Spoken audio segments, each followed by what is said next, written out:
नमस्कार, स्वागत है आपका सी न्यूज भारत में और मैं हूं आपके साथ ज्योति श्रीवास्तव। सरगुजा जिले के ग्राम सिलसिला में मां कुंदरगढ़ी एल्यूमीनियम प्लांट में एक बड़ा हादसा हो गया। इस प्लांट के कोयला बंकर में 10 मजदूर काम करने के दौरान कोयला बंकर गिरने से 4 मजदूरों की मौत हो गई। वहीं बाकी घायलों का इलाज मेडिकल कॉलेज अस्पताल में जारी है।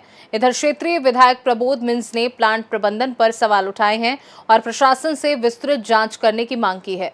आपको बता दें कि रघुनाथपुर चौकी क्षेत्र अंतर्गत ग्राम सिलसिला में मां कुंदरगढ़ी एल्यूमीनियम प्लांट में उस वक्त बड़ा हादसा हो गया जब बॉक्साइट को गलाने के लिए बंकर में कोयला डाला जा रहा था। इस दौरान बंकर के नीचे 10 मजदूर काम कर रहे थे। वहीं इस बंकर में कोयला का लोड बढ़ने से बंकर अचानक जमींदोज हो गया। इसके बाद बंकर के नीचे काम कर रहे मजदूर इसकी चपेट में आने से 4 लोगों की मौत हो गई। वहीं बाकी घायलों का इलाज मेडिकल कॉलेज अस्पताल में किया जा रहा है। वहीं मृतक मजदूर और घायल मजदूर मध्य प्रदेश और बिहार के रहने वाले हैं।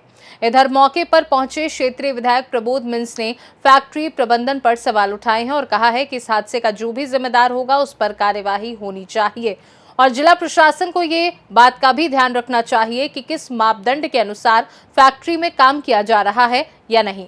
इधर स्थानीय लोगों ने भी बताया कि फैक्ट्री का संचालन पिछले 2 सालों से किया जा रहा है, जिसमें किसी भी मापदंड का पालन नहीं किया गया, जिसकी वजह से यह हादसा देखने को मिला।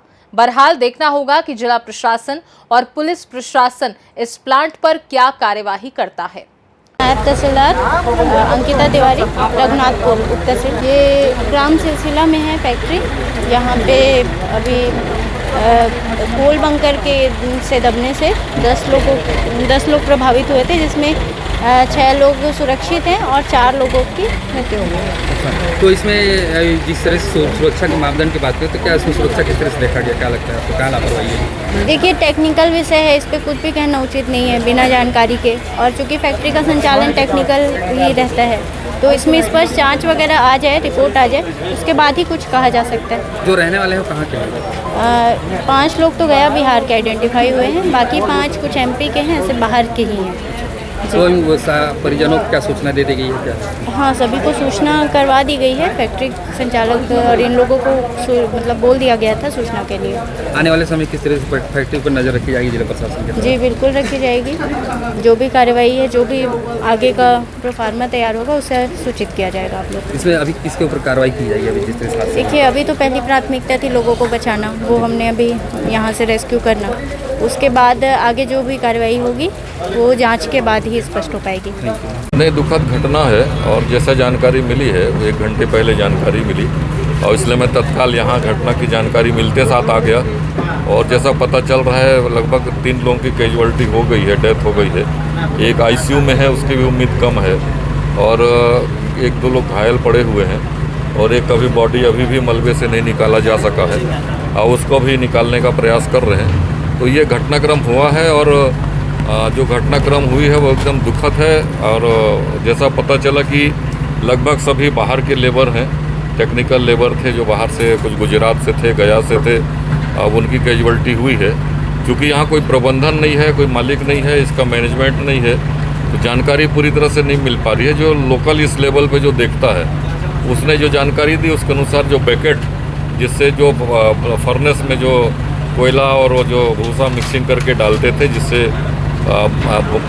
बॉयलर चलता था, तो उसके गिरने के कारण हुई है। तो उसमें इतना बड़ा भारी वजन गिरने से निश्चित रूप से जो घटना हुई है वो दुखदायक घटना है और इस पे आगे उचित कार्रवाई होनी चाहिए।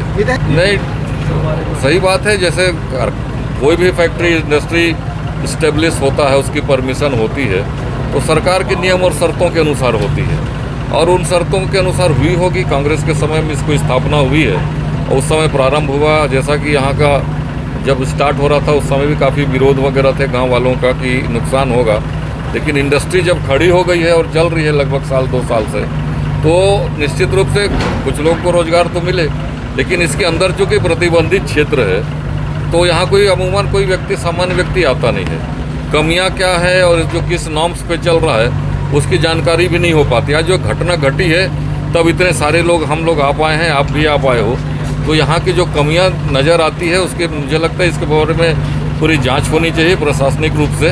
और जो घटना हुई है उसमें घटना में जो कारित लोग हैं जिनके चलते दुर्घटना हुई, लापरवाही से हुई, तो उस पर कार्रवाई दंडित होना चाहिए। और जो मृतक हुए हैं, जो घटनाक्रम में जो लोग मारे गए हैं, उनको जो कंपनी है उचित मुआवजा दे, उचित उनको आने वाले समय के लिए उनके क्षतिपूर्ति उसको प्रदान करे।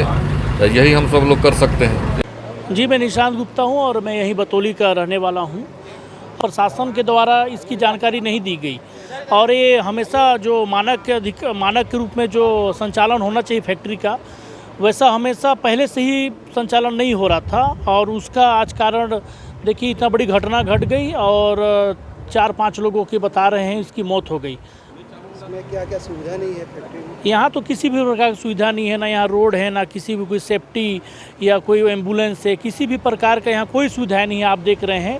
और मैं तो प्रशासन से मांग करूँगा कि यहाँ के जो प्रबंधन है उन पर तत्काल FIR दर्ज किया जाए और इसका जो सुविधाएं जो यहाँ पर जो होनी चाहिए, जो मानक में जो गवर्नमेंट का जो मानक है उसके आधार पर इसका सुविधाएं हों और यहाँ जो मृत मजदूर हैं, जो घायल, उनको मतलब मुआवजा अधिक से अधिक दिया जाए। सरगुजा से सी न्यूज़ संवाददाता रिंकू सोनी की रिपोर्ट। फिलहाल इस खास रिपोर्ट में बस इतना ही। देश दुनिया की बाकी खबरों को जानने के लिए आप देखते रहिए सी न्यूज़ भारत।